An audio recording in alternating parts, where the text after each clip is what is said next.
Olá, eu sou a Raquel do Genialson em português e hoje eu dou continuidade ao episódio número 4 da série Razão e Sensibilidade de 1971.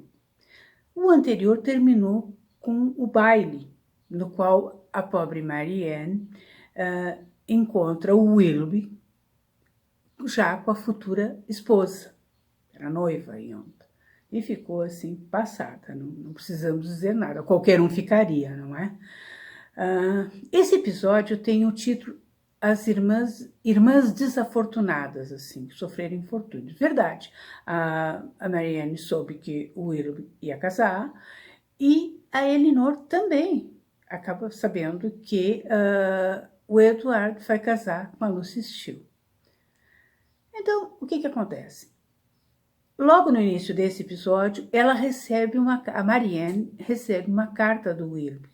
Ele dizendo que não era bem assim, que ela confundiu, que ele gostou muito do período que passou lá com elas, no campo, e que prezou muito a família delas, achava elas ótimas pessoas, mas que ela tinha entendido ele mal. Como todo sonso, né? Quando quer se livrar de alguém, diz que a gente não entendeu direito, que a gente interpretou mal.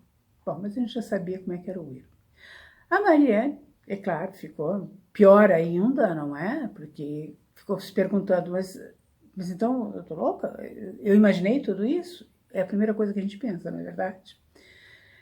A nossa querida senhora James, na casa de quem elas estão em Londres, já logo foi providenciando um vinho, o Old Constantia, ou Velho Constantia, que, aliás, existe até hoje, vou mostrar para vocês, mas com outro nome, agora chama-se Vin Constance, é um vinho maravilhoso, licoroso, é uma pena que está num preço, assim, terrível, muito, muito caro para comprar novamente.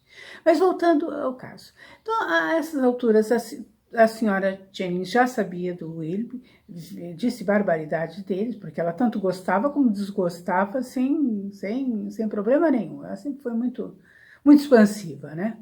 O coronel Brandon também contou para Elinor sobre o caso que o Willoughby teve com a protegida dele, a senhorita Elisa Williams. Lembra quando ele saiu, que iam fazer um piquenique lá e ele saiu correndo para Londres? Pois é, o caso era esse, o problema era esse. Tudo bem. A Marianne se recompôs e eles foram, inclusive, numa reunião na casa do irmão delas, do meio-irmão delas, o John Dashwood, e a esposa dele, a Fanny.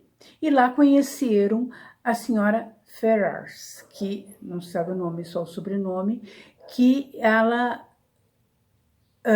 a mãe do Edward, da Fanny, e também também esqueci, Robert, né, o outro irmão dele. Bom, antipatia era o nome da velhota lá. E quem estava lá também foi a Lucy Steele, as irmãs Steele, a Lucy. E a Lucy, assim, já tratou de agradar, né? Afinal de contas, ela namorava o Edward, né? Saindo dali, a Mariana ainda teve um chilique lá por causa de um detalhe, mas não vem o caso. Saindo dali, aliás, nessa mesma reunião, a irmã do Edward, a Fanny, convidou as irmãs Steele, porque elas eram boas de conversa, isso nós vamos combinar, para passar uns dias na casa delas. O que aconteceu? A outra irmã mais velha acabou contando, deixou escapar que a Lucy estava namorando e comprometida com o Edward. Para que a outra teve um ataque de nervos, assim, e de fúria, assim, fenomenal. Acaba que o Eduardo não aparece, mas ele, já que ele considera que comprometeu a honra da Lucy e vai se casar com ela, né? A pobre Elinor, né, não diz nada, fica naquela coisa, ela muito contida, muito madura, não se permitia a fazer assim grandes, chorar, esse tipo de coisa, né? As irmãs Steele são corridas da casa de Fanny, né? E termina a série com o coronel Brandon, sabendo que o Edward foi, inclusive, não iria mais herdar a fortuna da mãe, porque a mãe ficou furiosa com o que ele fez, ele resolveu oferecer o vicariato, porque o Edward pretendia ser, não é padre, como é que se diz? Meu Deus, esqueci o nome. Mas, enfim, o similar de padre da igreja anglicana, né? Para o Edward. Ficou com pena para ele ter um início de vida de casado, no mínimo, razoável. Né? E só que ele pede para Elinor falar com o Edward a respeito disso. Então, ficamos nesse ponto. Agora vamos aguardar a quinta e última parte, a quarta e última parte da série. Até lá.